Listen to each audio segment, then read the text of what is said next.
Magandang gabi po sa inyo lahat.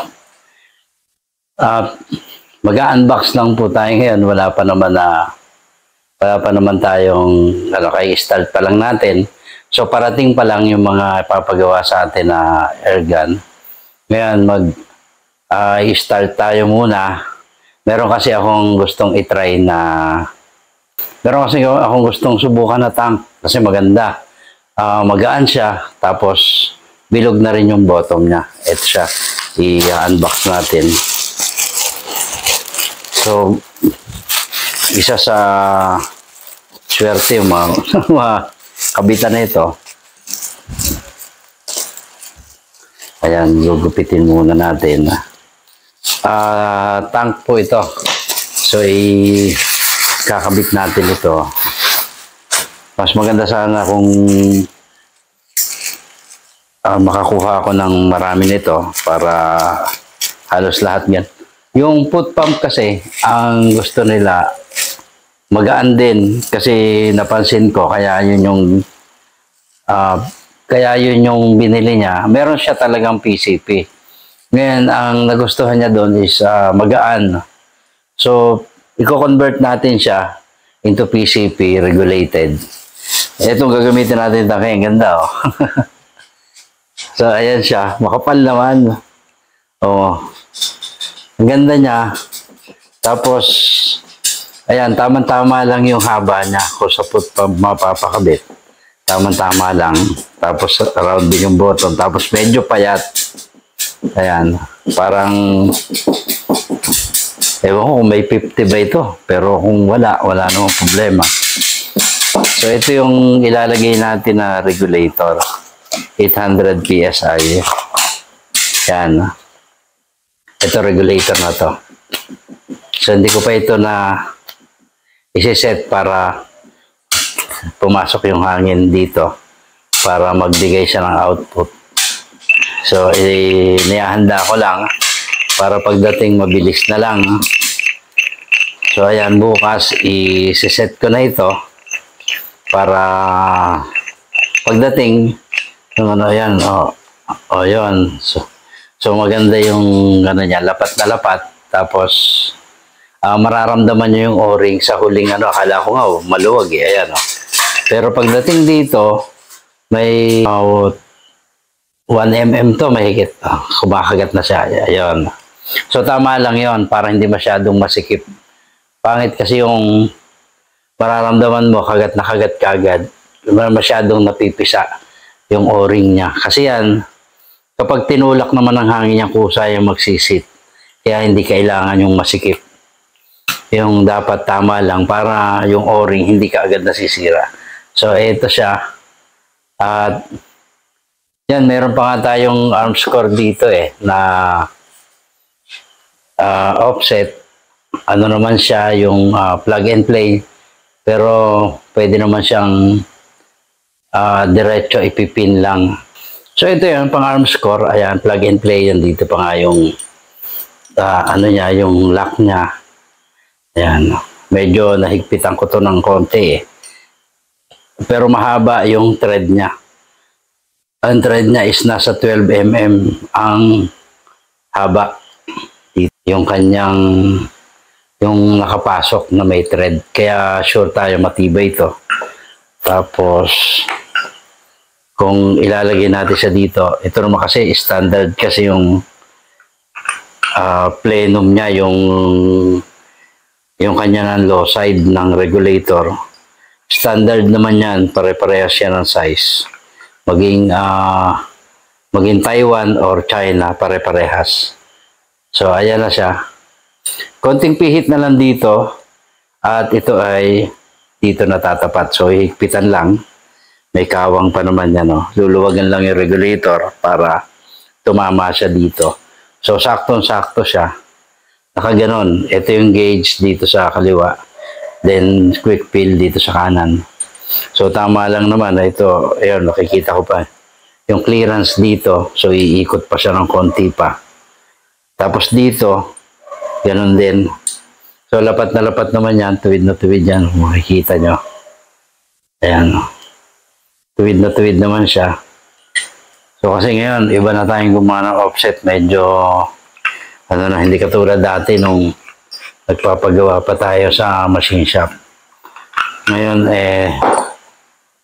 tayo na mismo ang gumagawa. Kaya ganyan. Ito nga, hinahanda ko to, kasabay rin na ito.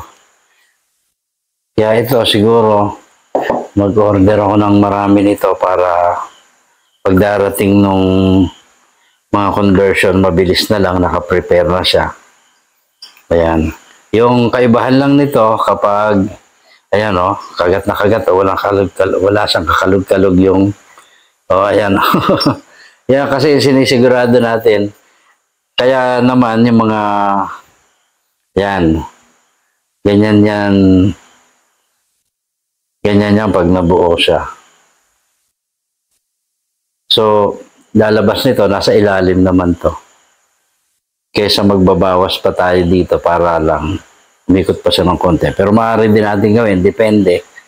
Ayan o, lapat na lapat siya, tapos makikita nyo, tuwid na tuwid naman siya. Ayan, ito wala pang tangkay ito. Gagawin pa natin ang tangkay para, yun nga, ready siya sa foot pump pagdating o kaya may toros din na parating.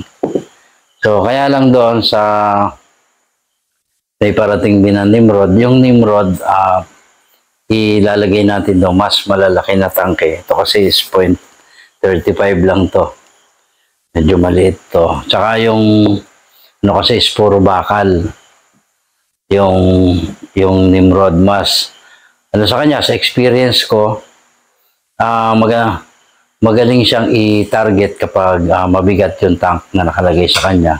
Kasi kahit nakapatong lang siya. Tapos maiksi lang ang Nimrod kasi hammer type siya na ilalagay siya sa sling. Ito naman kasi, yung foot pump, alangan mo siyang lagyan ng mas maganda sa kanya, mas magagaan na tangke. Kasi yung maghahawak nito, although may barrel band siya, yung maghahawak nito, tanso lang din na manipis. Kaya kailangan magaan lang yung hinuhold niya. Kahit may barrel band pa siya dyan, mas maganda yung hindi masyadong mabigat yung nakalagay sa kanya na ganito, na tank. Kasi pag mabigat, medyo alam niyo naman, iingatan natin, maingat tayo pagdating sa foot pump kasi ayaw natin magka-problema doon. Yung mga ginawa natin na foot pump, simula pa nung una, na minsan pa nakabalik sa akin para i-repair. Kasi since tanso yung kanyang seat ng o-ring, dinadaanan yung pinapasukan ng o-ring niya, hindi siya basta nasisira kasi makinis na makinis yun. Tsaka yung tanso po kasi medyo madulas. Kaya yung o-ring niya hindi basta-basta nasisira. Unlike doon sa mga tubo, kagaya sa Nimrod at sa mga Taurus, kasi purong tubo, yung kanya nandun yung dumadaan yung nagkakaroon ng corrosion, kalawang pagdating ng panahon. Kaya yun yung nagiging dahilan kung bakit nakakaroon ng singaw. Pero matagal naman po mangyari. Bago magkaroon siya ng singaw, taon. Yung iba nga na mga ginawa ko nung una, kailan lang bumalik sa akin. Kasi nga po, lalo na po nitong matapos yung pandemic, kasi medyo ako na rin yung gumagawa ng mga offset niya. Medyo yung seat ng o-ring niya medyo makinis na. At hindi kagaya nung ginagawa pa sa machine shop yung ating ganon na magagaspang talaga.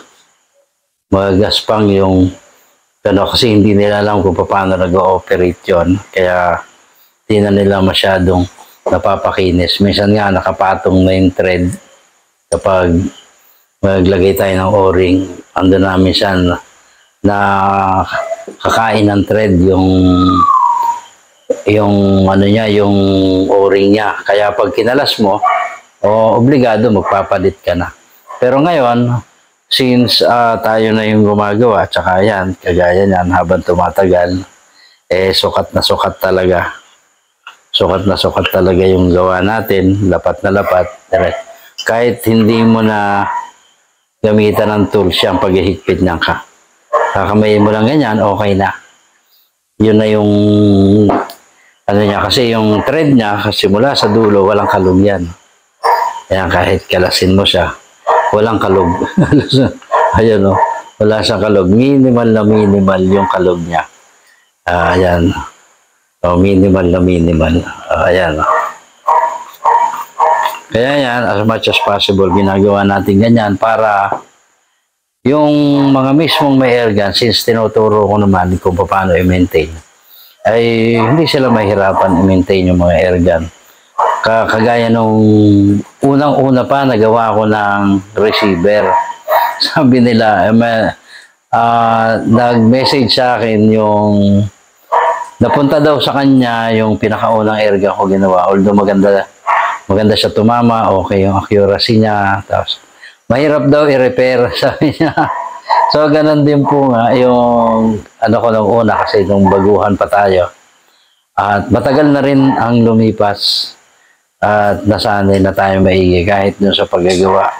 Nami-minimize na rin natin yung reject at saka yung error nung mga gawa natin.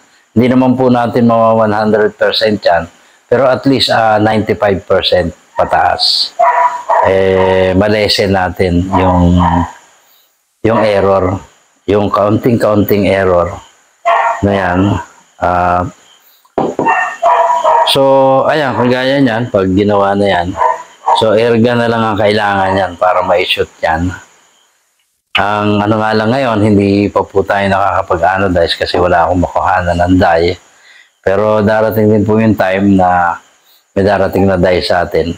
Ma-anodize na rin natin ulit itong mga offset na to. Yung receiver naman natin is magaganda naman ang paint niya kasi nanggagaling na ng Indonesia. So Indonesian made na yung ating